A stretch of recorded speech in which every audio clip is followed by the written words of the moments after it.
О, здесь только что был ДТП.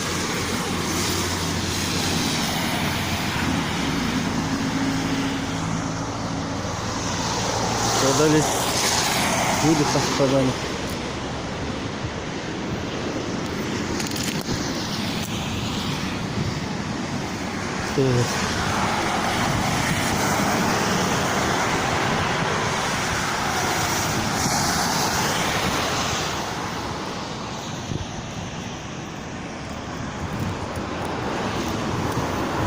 Охренеть. Кто не ходи, я вам прошу, сколько здесь ходи, братан. Вот.